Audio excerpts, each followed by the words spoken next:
This is Wednesday, March 1, 2000. I'm talking to Don Kissil of Morristown, New Jersey on the telephone.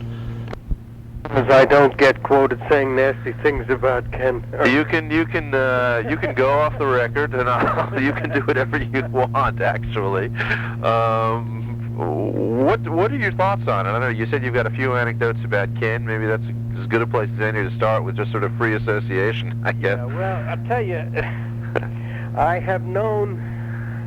I don't remember dates very well. I'm awful bad. I guess I'm a little bit pushing Alzheimer's or something. Yeah, I understand. But, I can sort of remember when Rounder had first started. Right. And that's called CRS disease, by the way. I can't remember shit. I got the picture. I know what you're talking about. But the thing was this: there was a whole series in the late '60s, early '70s, when bluegrass festivals were just beginning. Mm-hmm. Now, Rounder was into folk for a while before it was into bluegrass, so it may predate this, but I'm kind of coming into it from folk roots right. into bluegrass roots, as opposed to country music into folk, into bluegrass. Right, and that's you yourself? You came out of the folk scene? I came out of the folk scene. I did a lot of stuff with Seeger and a lot of stuff with a lot of other, folkies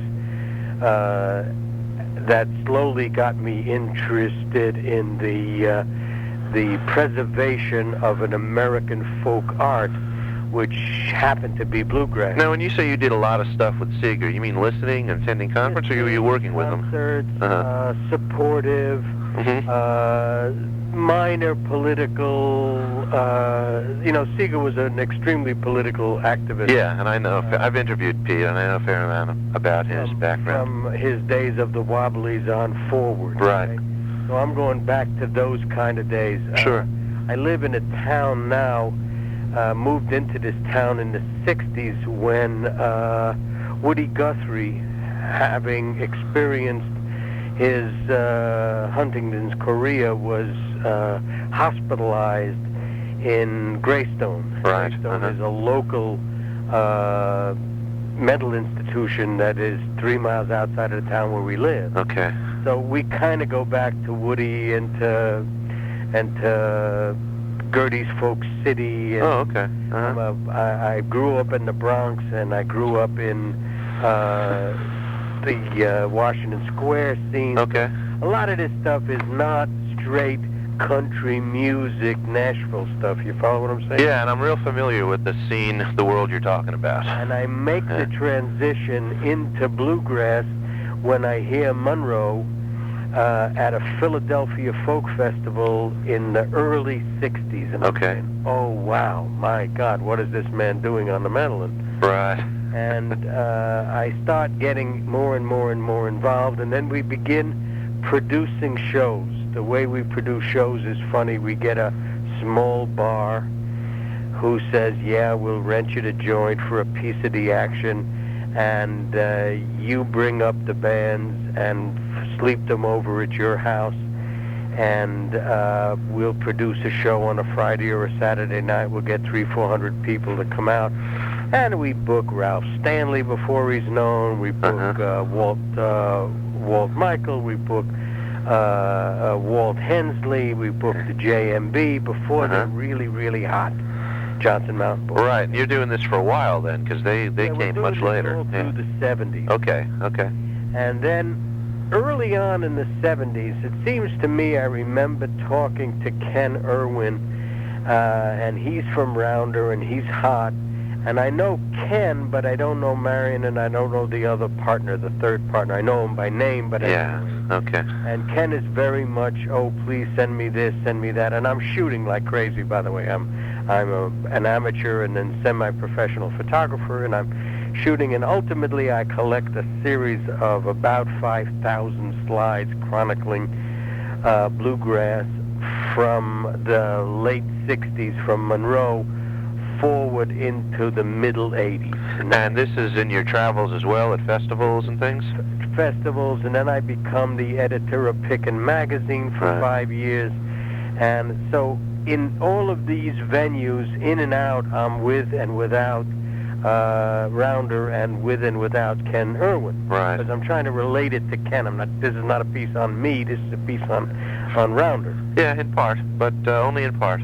Okay. So what's happening is I'm slowly, in various capacities, producing a show where 300 people show up and we make $1.50 and we lose $200 and this, that, and all of it's coming out of my pocket. You're doing this in Jersey? And I'm doing it in Jersey. Okay. And we produce, in fact, Pickin' Magazine produces the first bluegrass festival ever held in New Jersey. And we get 30,000 people to show up, and it's a total wild zoo, and oh my God, we got 3 stages running at the same time. This is in the 70s. Right, early 70s, I gather? Early 70s. Yeah, okay. So we do all of this, and Ken Irwin is constantly bringing people to us at Pickin' and at various times and say, hey, can I get some exposure to this group? Can I get some exposure to that group? Producers of albums, vinyl and CDs and tapes, need as much of the media as the media needs these people. In other words, it's a very symbiotic relationship. They need exposure, provide the exposure, and vice versa, either through the media or through producing the concert. Right. So there's always a very good working relationship. But I have a strange relationship with Ken in that he says, Don, I really would love to have some album shots of, for example, Del McCoury. I hired Del McCoury when he's virtually unknown, and Ronnie McCoury is 6 years old, and he is chucking mandolin in the back of Del, and it doesn't know what in the hell he's doing, right? But he's literally doing Monroe exactly the way Monroe did when he was 6 years old, and all he's doing is chucking rhythm. He's got no melody at all, right?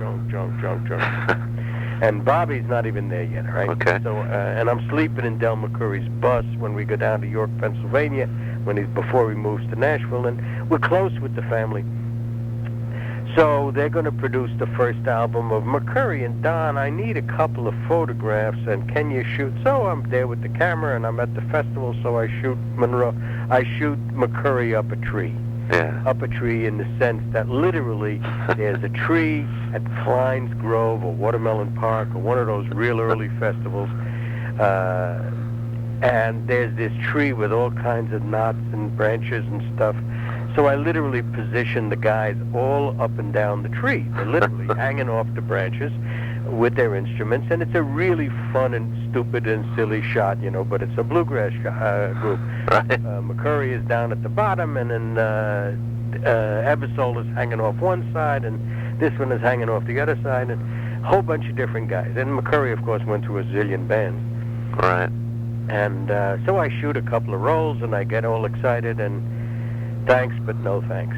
I'm a little disappointed. All right, fine, no problem. Don, it's not my fault. Marion and the other people, blah, blah, blah, blah, blah. We always work on a collective process. And over the years, this gets to be an awful bad taste in my mouth. And I don't mind the shooting.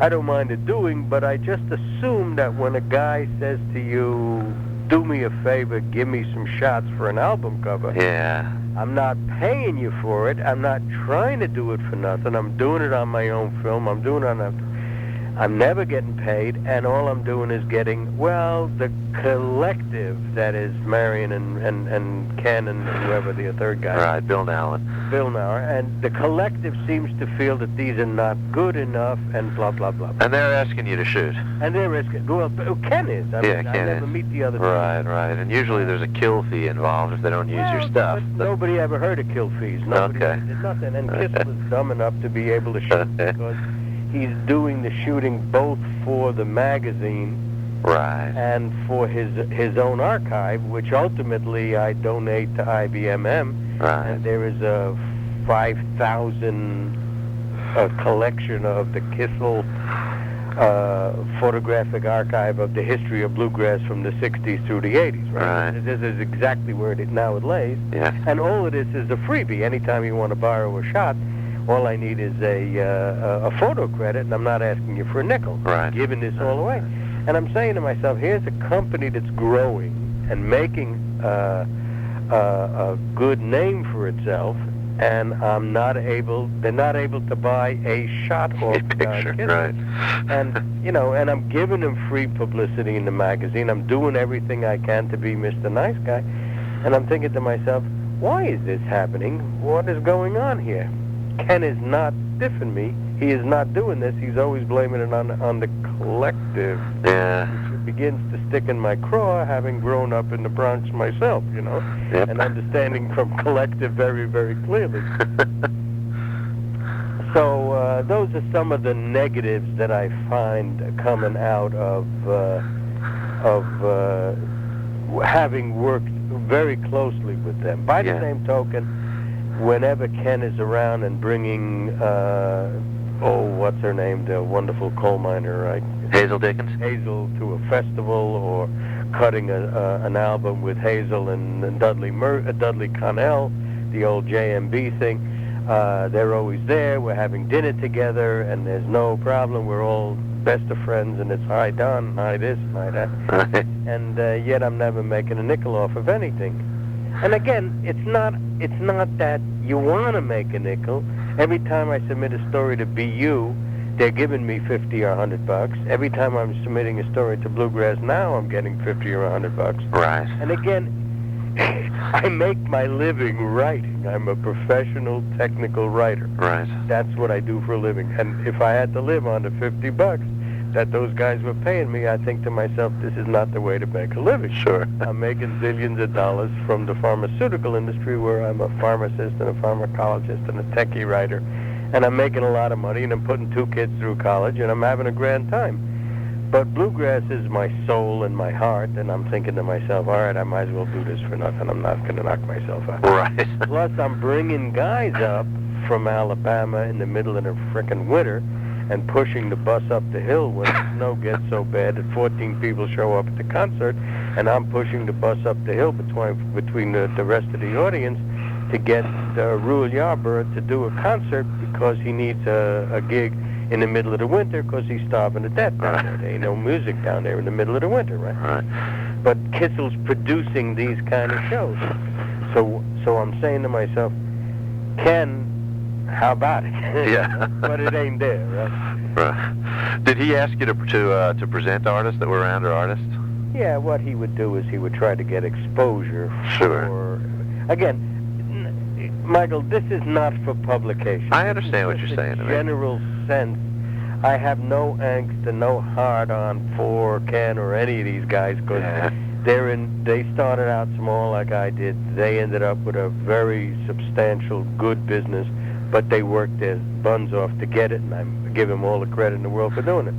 Just seemed to me that they ought to remember some of the guys that helped them along the way. Yeah. But that's the way the nature of the business is. Dave Freeman, who runs county sales, Right. and has been a very, very significant force in the business, has always been the kind of guy that if you needed $50 for anything, he would give you money. Yeah. And when everybody didn't have money, David was feeding the masses. Right. But I never got that sense from the collective. In some ways, it seems that Rounder, I guess because they got so eclectic, branched out in so many different ways. I mean, they're a bigger force nowadays than County, and certainly bigger than Rebel. Absolutely. How did that, do you have any sense of what it was, what was the space for them in the scene? I mean, I get a sense that County and Rebel were just much more limited universes in the 70s than Rounder. No question, because both of them played into the same how shall I say, the same music, Mm-hmm. okay? There was a sense in the 70s of let us preserve the music that Monroe created, Mm-hmm. okay? Let us preserve that. And everybody feeling that everything that wasn't Monrovian was gonna fuck it up, you know? Uh-huh.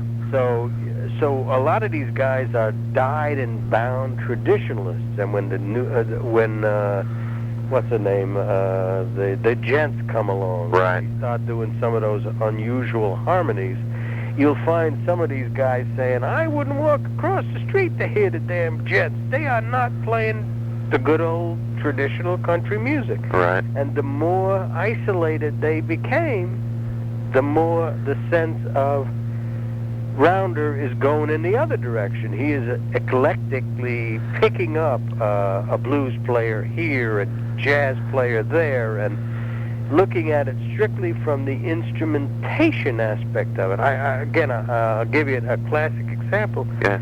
I went to, I know Mark O'Connor when he's 14 years old and playing the wildest ass bluegrass fiddle you ever heard in your whole life, and now I went to a concert last Thursday where Edgar Myers, Yo-Yo Ma, Peter,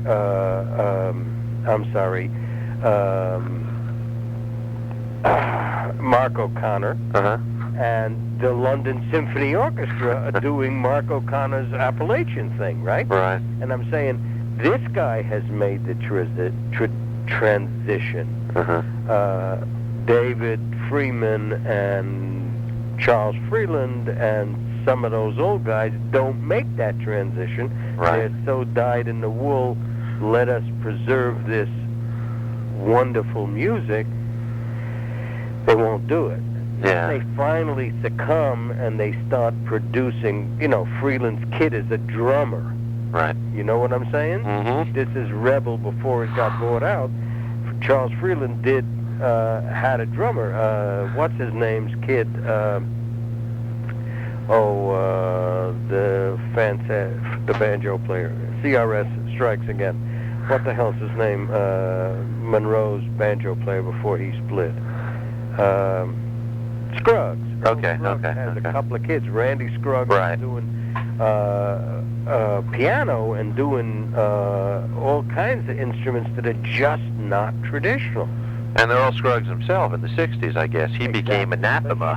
He's following Ronnie because all of a sudden he left Monroe and what's his name? Scruggs and the guitar player. Lester Flatt. And Flatt dies and Scruggs is hanging out on the limb and nobody wants to talk to Lucille anymore because she's absolutely driving everybody in the whole business crazy.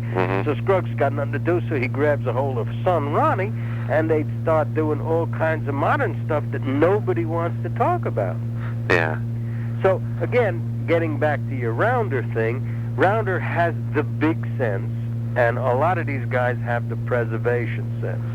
Same thing happens in Cajun music. I got a thing. When I was at Pickin, I published the first series in the middle 70s of an analysis of Cajun music. I do 5 articles. Nashville Cajun, Jimmy C. Newman, traditional Cajun, branching out into Zydeco, the differences between Cajun and Zydeco, and I do a series of, I hire writers, really good writers who know the music. It's not my thing, but they do. Yeah. And we run a series of about 5 articles. I go down to Fred's Lounge down in Eunice or wherever the hell that was, I can't remember. And I get really into the whole Cajun scene.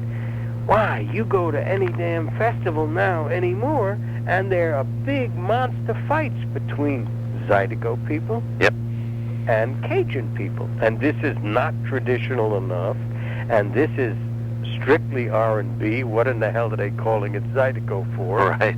And these people are yelling and screaming in the media saying, this is not what I came to hear. Yeah. But Rounder picks the high road and says, screw you, it's not what you want to hear. Music evolves. And in that sense, Rounder has got it right on the mark. David is the greatest. Dave Freeman is the greatest. Charles Freeland is reasonably okay, too. But these guys are preservationists, and Rounder is... I guess I'm trying to answer your specific question, Michael. Yeah, and you're doing fine. Rounder is going for the big kahuna. He's looking at music in its larger sense. I think it was unconscious. Whether it was, again, I don't know the other two in the collective, and I don't know what kind, where the influence. I know Irwin is coming from bluegrass. I know him. Right. He knows music, and he knows that kind of music.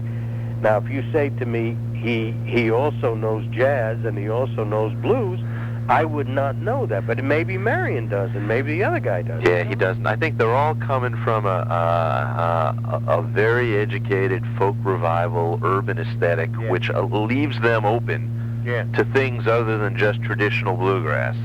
That's really what it is. I don't know. Marion wasn't interested in music until she met the other two. Uh-huh. Marion was interested in literature, but she liked what they were doing. But I think really what it came down to is they saw themselves as missionaries. Their biggest influence was perhaps not music, but Moash's Folkways Records. Right. And that's what they say all the time. Well, And who bought Moash? Smithsonian. Thank you. Yeah. Was it Dick Spotswood? I think he was involved in it, sure. I don't think know. it was that what that was bought by because of Spotswood's influence. Yeah. Moash's stuff got bought. Marion Certainly Ralph Rinslow's influence also. Right. And he was a folk revival. I interviewed Ralph and Monroe at the same time. I did an editorial that absolutely rings even today, where Ralph Rinsler has this black harmonica player, and he's at a bluegrass festival down at Indian Springs sometime, and he walks up to Monroe and says, "Monroe, I want you to meet this kid, Charlie. Oh, I forgot his last name. Black kid." 20 years later, this guy is the hottest mouth harp player you ever heard in your whole life, and he remembers me. I'm sitting in a bar up in New Jersey, and he remembers the time when he and Monroe did not say a word to each other than, "Can you play this?" And Monroe hits a lick, and the kid gives him back on the mouth harp the same lick but embellishes it. Monroe smiles and doesn't say a word, and Rinsler is standing there, and I'm standing there, and my mouth is dripping open, and he calls for Bobby Black, who was his banjo player at the time, and says, "Give me this." 3 words, you know? Yeah. And the old man hits something, and the banjo player hits something, and the mouth harp comes back at him. And this is the kind of influence without words that Rinsler has, so I don't doubt for a moment that it's coming from the Moash tradition. Right. Right. Do you remember some of the rounder releases? I sent you an email where I mentioned some of the things that they thought were significant. The JMB stuff. Yeah, the JMB certainly. I mean, Ken. What's your take on their emergence? Other people have told me that they caused a lot of excitement when they showed up. How do you know how they hooked up with Ken, first of all? Or they were a strange bunch of dudes. I hired them late in the 70s, early in the 80s, and I coined the phrase the rage of the 80s. The JMB was the rage of the 80s. In the editorial and in the producing of shows. I hired them 2 or 3 times. They spent several nights at my house before they would play, and afterwards till 3, 4 in the morning. And how they hooked up with Ken, I don't know. There was a tremendous amount of dissension in the group, and I was at, oh Lord, why do I forget his name? The banjo player, Underwood, Richard Underwood's wedding, his first wedding. He married Jackie Rissman. I still am in contact with Jackie, and I was one of the only people that ever went to their wedding. The marriage lasted about 2 years or something like that, and he split and gone off somewhere else. I just got the sense that they could not agree collectively on very much. At a time when video, the videos that you see, music videos, heard, I had them hooked up with a guy who produced music videos. He was going to do a freebie for them to just show them how it was going to work, and they couldn't get their shit together to be able to produce a video on their own. I don't know whether it was Ken. He ultimately split. Dudley is probably one of the nicest guys in the whole business, but not necessarily a major businessman type. Right. I don't think Ken is either. Maybe David McLaughlin is, but there was no sense that they could all pull together. When they were on stage, they were incredible. Right. And what was the fiddler's name? Gosh, he escapes. He went to Nashville, does Nashville stuff. Who was the fiddler with JMB? Not remembering right now. All right, whatever, but we'll know it. He's become a DJ. Stubbs. Stubbs. Eddie Stubbs. Okay. I don't get the sense that any one of them have been tremendous marketers. Mm-hmm. So it's quite possible that Ken made them an offer they couldn't refuse, probably with some money up front. I'm going to guess. Sure. Total pure conjecture.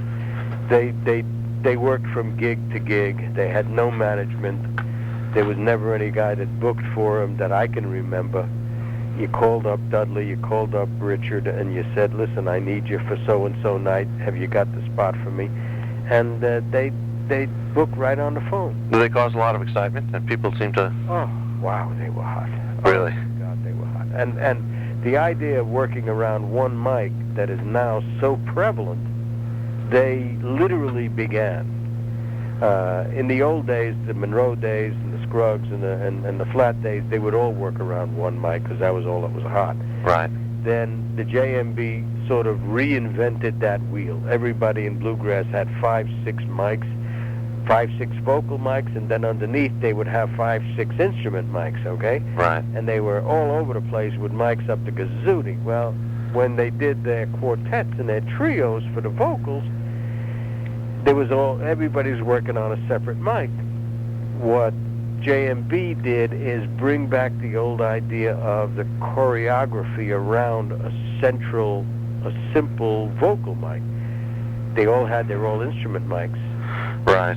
But they would work around one mic. Now, who is that wonderful gospel? The name escapes me again.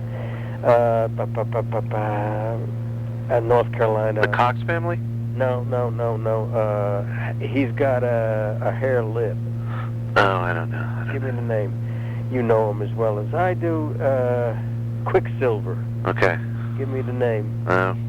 He come up with a mic that was a dynamic mic. It had a special quality about it that several bands have now picked up on, and it's basically going back to the idea, it's a cardioid mic, and it's simply the idea that JMB had reinvented from the old days of early 40s bluegrass where everybody was working around one mic. And they were so inventive, they were so good, the music was so pure, and they did some new stuff, but absolutely reflected the 50s hot times of bluegrass. I can't say anything bad about JMB. I think they were wonderful guys. Shitty businessmen, but great. Another thing that Ken and certainly Marion thinks was a landmark for them, and I maybe coming at it much later, I'm not sure I know why, and I did get to it much later, but was the first New South record. About 74, 75.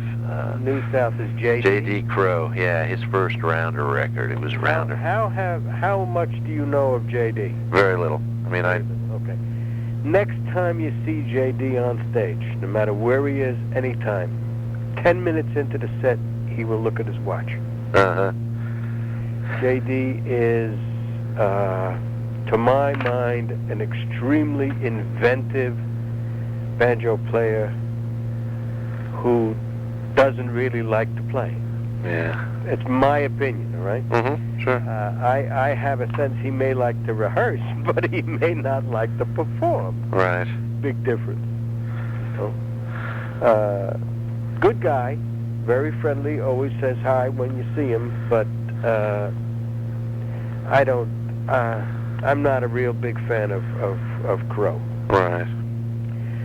From a rounder point of view, I don't know that was key to their development in terms of sales. Now, it might be I'm not enough of a follower of what's hot and what's not in terms of what made them. I would say that JMB was a better draw for them than New South. What about some of the old Ricky Skaggs stuff Right. with Ralph? Did they do Ralph, or did Ralph stay with Rounder? No, Ralph did not record on Rounder. I mean, he might have been picked up on some collection, Well, but what not about as a... when Skaggs and Whitley left Rounder? Who did they go with? They went to Columbia? Right. Mm-hmm. All right. And now Skaggs is out. He's essentially formed his own label now. Well, now Skaggs is Kaylee, but that's Yeah. that's something else. But what I'm saying is, when they left Ralph, did they ever go to Rounder? No. Because they were hot. Yeah. Boone Creek was an enormously progressive, hot thing that I thought maybe Rounder might have got a piece of. Yeah, they did an album called Family and Friends in the early Rounder? 80s. Yeah, the early 80s. Not very memorable. Yeah, and then let's see. There's a recent collection called Bluegrass Rules, but that's That's new, but that's not Rounder, is it? yeah, it is. That's It a Rounder is? record. That's a Oh, Rounder wow. record, right? Well, that's what happened with Skaggs is he peaked in country Yeah. and saw that the old man was dying, and his ultimate dream in life it was to replace Monroe. Right. And no, he said it to me several times in many interviews that I talked to him about. He says, I am going to be the next Monroe. Right. And as soon as Monroe was just about ready to calc, why, he leaves country. He had peaked in country, and he was looking for another place to get some business. Right. And he goes off and reinvents himself as a bluegrass musician. Right. And the Boone Creek record was a Rounder record. It was a Rounder. I thought Boone Creek was, and that was where he was getting away from his traditional roots and exploring a lot of really crazy stuff. A lot of people hated it, because when you grow up on Ralph and you know that Whitley and Skaggs are doing the most fantastic harmonies in the world, and all of a sudden they're coming out with this ultra modern shit, people are saying, "Are you kidding? This is not bluegrass music." Right. Walk across the street to hear that. Because I'm listening to it. I'm trying to, I'm writing for the magazine editorials every month, and I'm trying to bring a wider sense of the development of music, trying to make them understand that bluegrass is not Monrovian music, okay? Right. It is a form that might have been started by him, no different than Bach was the forerunner of so many wonderful classicists who are building on Bach and going somewhere else. Well, that gets into then something that you did do. I mean, why was Pickin' needed? I mean, was Pickin' designed to be something that was broader than Bluegrass Unlimited? That is exactly the thing. Pickin' is based on Mule Skinner's traditional sense, and let us only talk about what is hot and what is traditional, and B.U., who comes along and says, we're preservationists as well. Mm-hmm. Pickin' comes along and says, we're going to slickify, and I'm not doing it. I'm strictly the editor. Right. I got a really big problem with Roger, who is the publisher of Pickin' magazine, and who is constantly doing nasty things. Really not nice things. But that's a whole nother story I don't want to get into. Do you mean personal, though? I can just say? Oh, okay. Personal bad things that tries to screw up Pickin' magazine. Okay. I am the editor. I'm the editor-in-chief. I've got full editorial director. I've got full control over editorial copyright. Right.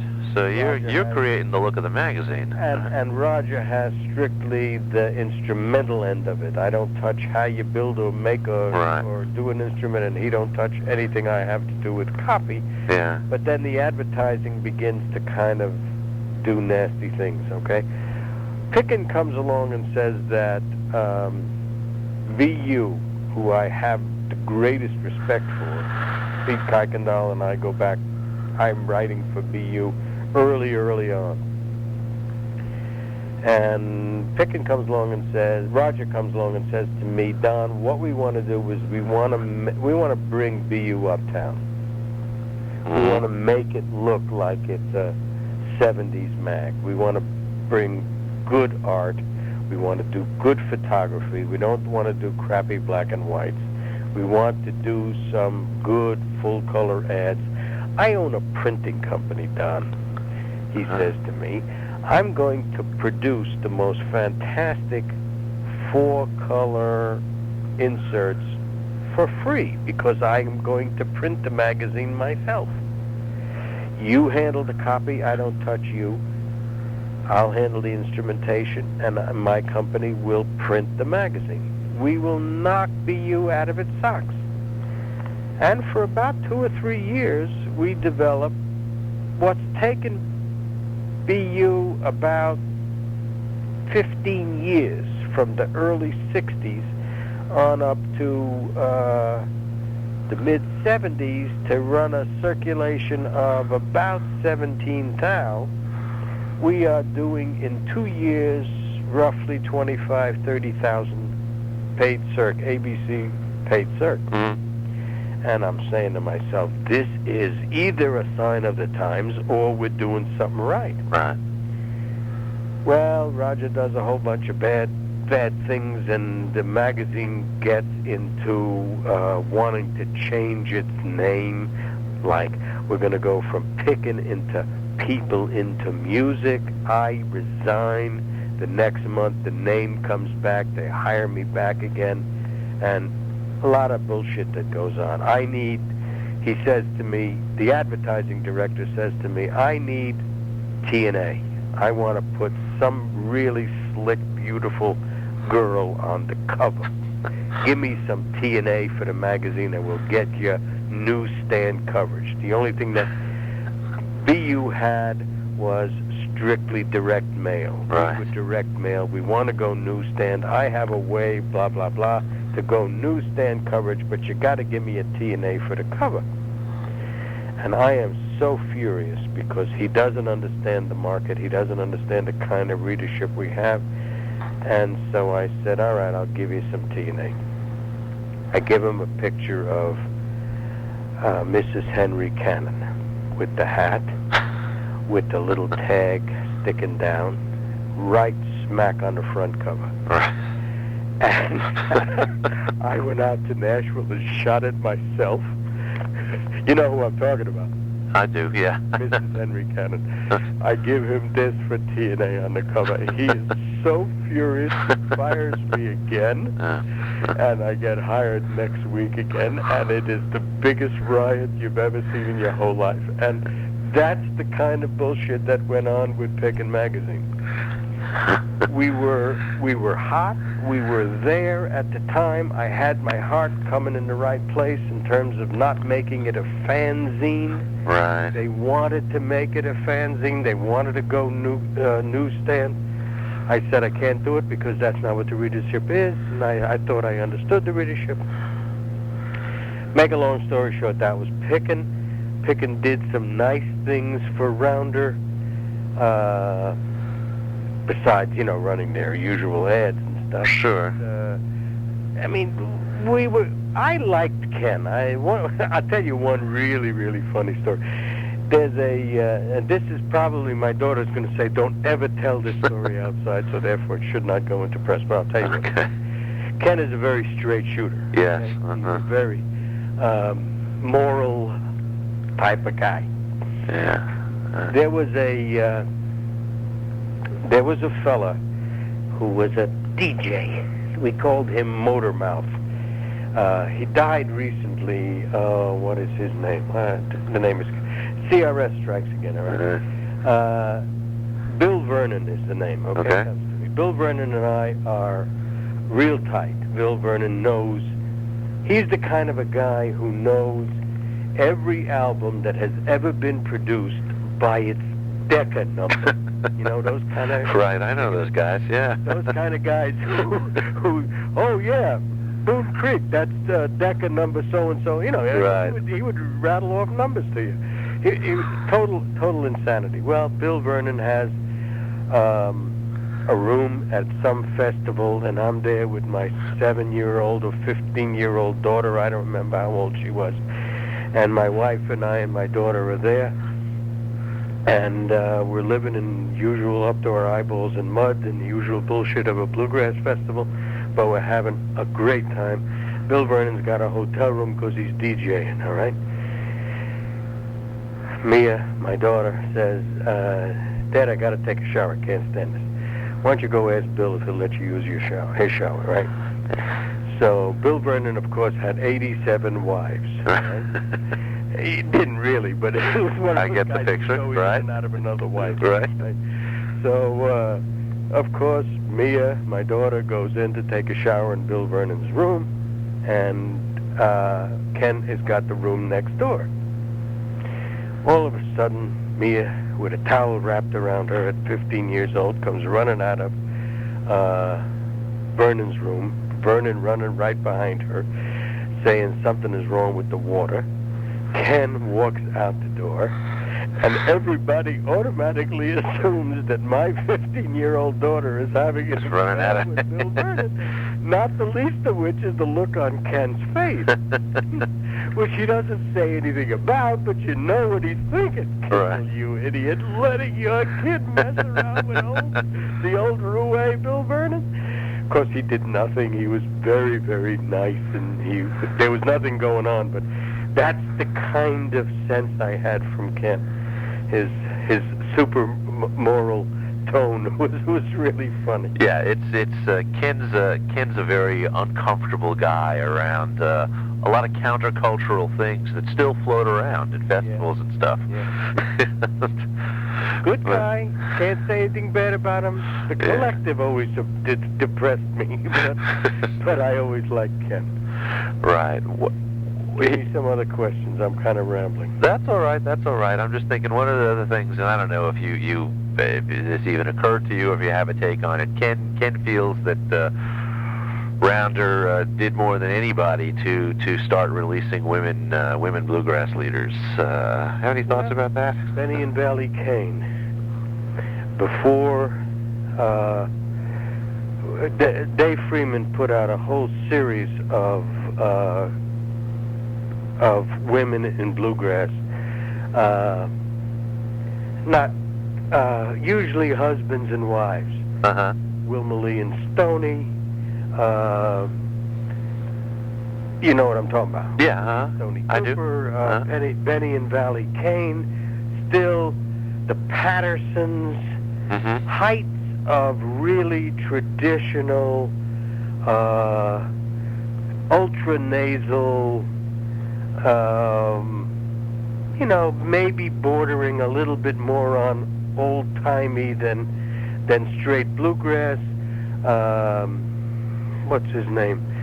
Tommy Jarrell, the old fiddler. Right. He'd have a woman now and again. These are all David stuff, right? Okay.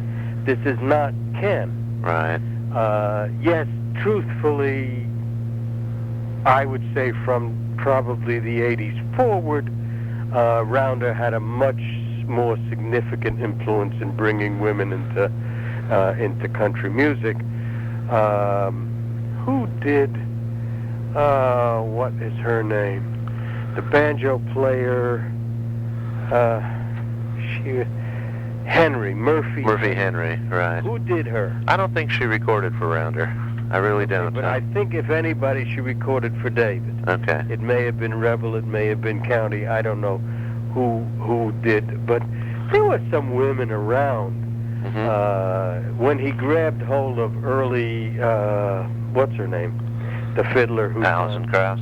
Huh? Alison Krauss. Alison, yeah. When he went to Alison Krauss, it was the biggest find in his whole life. Is she still with him? I don't think so. She is. She is, yeah. The last album is with Ken. She's never left them. Well. He's fallen all over himself with that. Right. I think in that sense, yeah, he can say. But, she left the traditional... She did exactly what Rounder has always done in taking the high road. She used bluegrass as a traditional step into Nashville and is doing the most un-bluegrassy, the untraditional country music you ever heard in your whole life. Right. She's not a country musician. She is the perfect example of the crossover that Skaggs did, that Mark O'Connor does, and When she peaks out, she will come back. I sat and listened to her when she was 17, 18 years old, playing the wildest Cajun fiddle you ever heard. And yet you don't think of her as a Cajun fiddler. Absolutely. But she is great on the fiddle, but on stage, she doesn't do that anymore. Yeah. Same with, what's her name, the gal from Kansas City, the Rage. She has a group, Rhonda Vincent. Right. She record for? She records for Rounder right now. Her last, they got a big push to her last album. Okay. Valerie Smith. After kind of a failed effort at country for Rhonda Vincent, I think. Yeah, well, she tried to go the route that Allison did, but it didn't work. How about Alison Brown? She's, she's doing her own label now. I think it's called Compass Records, but it's one of these artist-created deals, and I'm not sure if she recorded for Rounder prior to that. I don't think so. I don't think I ever remember that, no. They're doing the Stevens Sisters, who just have one album out, but out of they have an old family act, and Laurie Lewis, of course, who's kind of a folky crossover. Yeah. Lynn Morris has done a number of Rounder records. She's awfully good. And Marshall Wilburn is her husband? Yeah. He is absolutely incredible. Yeah. He is the neatest guy. I always mistake who her husband is. Who I know Marshall, but I don't know her as well as I know him. Right. I forget what other women they've got. He's real proud of course. Hazel was.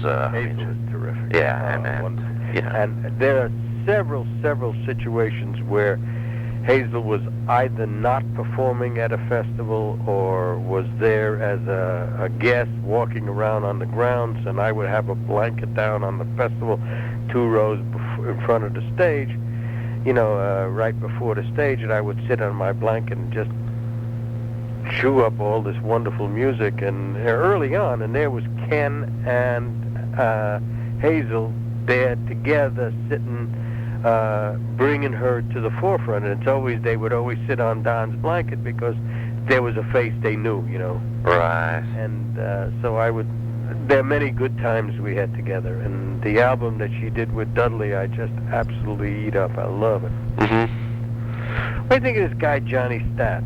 I haven't heard him. I got a promotional album from